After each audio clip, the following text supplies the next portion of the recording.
வாக்கு திருட்டு குற்றச்சாட்டு அரசியல் அமைப்பை அவமதிக்கும் செயல் என தேர்தல் ஆணையம் கண்டனம். தேர்தல் ஆணையத்திற்கு எதிர்க்கட்சி ஆளும் கட்சி என எந்த பாகுபாடும் இல்லை என்றும் விளக்கம்.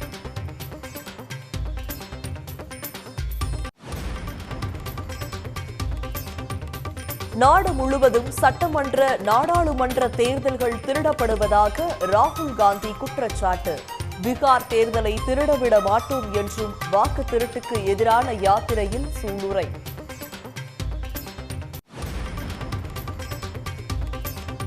பாமக தொண்டர்கள் விரும்பும் கூட்டணி விரைவில் அமையும் என ராமதாஸ் நம்பிக்கை. சிறப்பு பொதுக்குழுவுக்கு வந்துள்ள கூட்டம் காசு கொடுத்து கூட்டியது அல்ல என்றும் பேச்சு. பாமக தலைவராக ராமதாஸை தேர்வு செய்து பொதுக்குழுவில் தீர்மானம். கூட்டணி அமைக்க ராமதாசுக்கு முழு அதிகாரம் அளிப்பது உள்ளிட்ட 37 தீர்மானங்கள் நிறைவேற்றம்.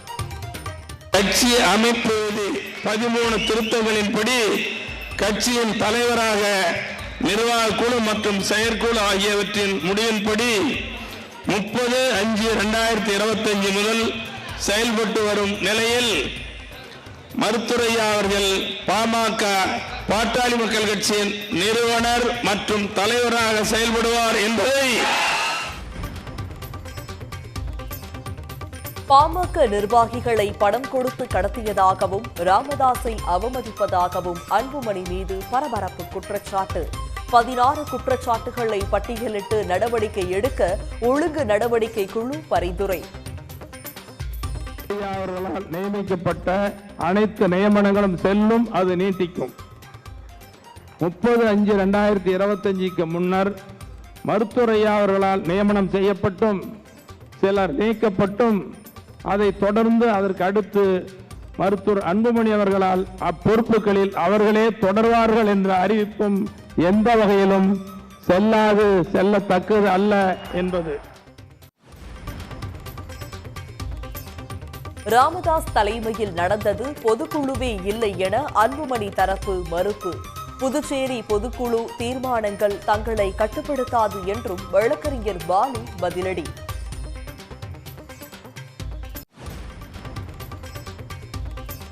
அம்பத்தூர் அருகே சாலையில் திடீரென ஏற்பட்ட பள்ளத்தில் சிக்கிய வாகனங்கள்.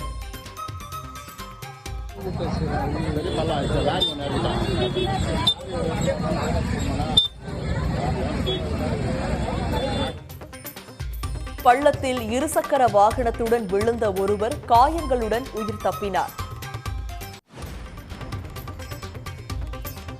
கிருஷ்ணகிரி, காவேரிப்பட்டினம், பர்கூர் சுற்றுவட்டார பகுதிகளில் பலத்த மழை. காற்றுடன் கூடிய கனமழை கொட்டியதால் சாலையில் மழைநீர் பெருக்கிடது.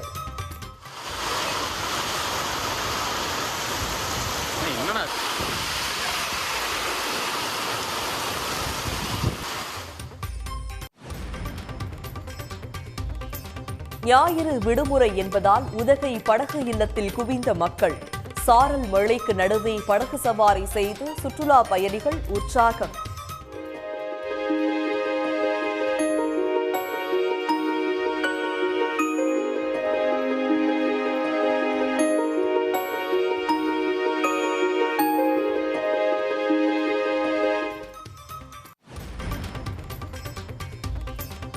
தருமபுரி ஆட்டுக்காரன்பட்டி வெண்ணாகரம் வரை இருவழிச்சாலை 4 வழிச்சாலையாக மாற்றப்படும் என்று முதல்வர் உறுதி. 11 கோடி ரூபாய் மதிப்பீட்டில் புலி வணிக மையம் அமைக்கப்படும் என்றும் அறிவிப்பு. ஒகேனக்கல் தருமபுரியை இணைக்கக்கூடிய மாவட்ட நெடுஞ்சாலையில் தருமபுரியில் இருக்கக்கூடிய ஆட்டுக்காரன்பட்டி முதல் பெண்ணாகரம் வரை இருக்கக்கூடிய 25 கிலோமீட்டர் நீளமுள்ள சாலை பகுதி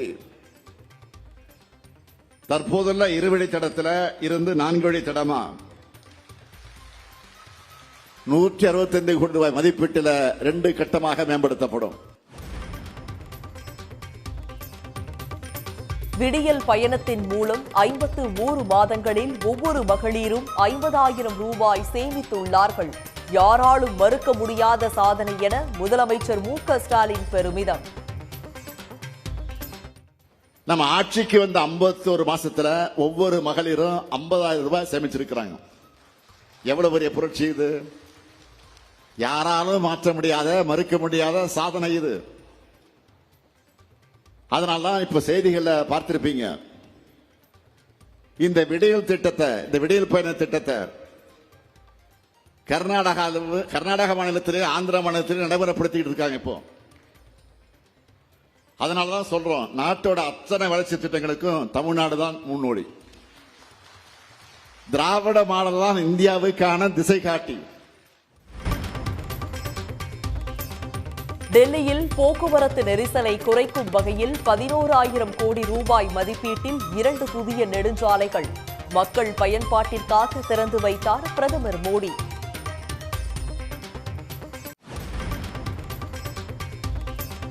உத்தரப்பிரதேசத்தில் தள்ளுவண்டி கடையில் கஞ்சா சட்னி விற்பனை, வாடிக்கையாளர்களை கவர விபரீதத்தில் ஈடுபட்டவர் கைது.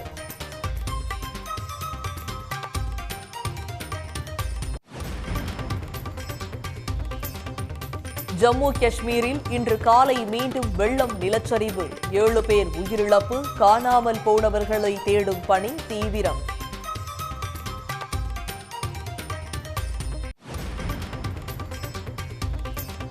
தொடர் விடுமுறையால் திருப்பதி ஏழுமலையான் கோயிலில் அலைமோதும் பக்தர்கள் கூட்டம். பக்தர்கள் 24 மணி நேரம் காத்திருந்து சுவாமி தரிசனம்.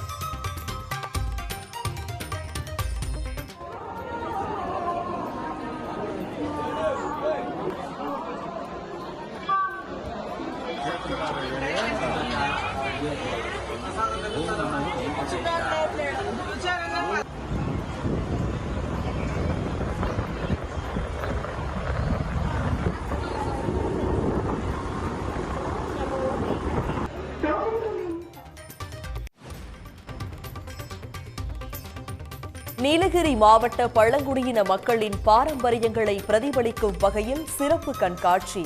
வடுகர், தோடர் உள்ளிட்ட பழங்குடியின மக்களின் தனித்துவமான பொருட்களை கண்டு ரசித்த மக்கள்.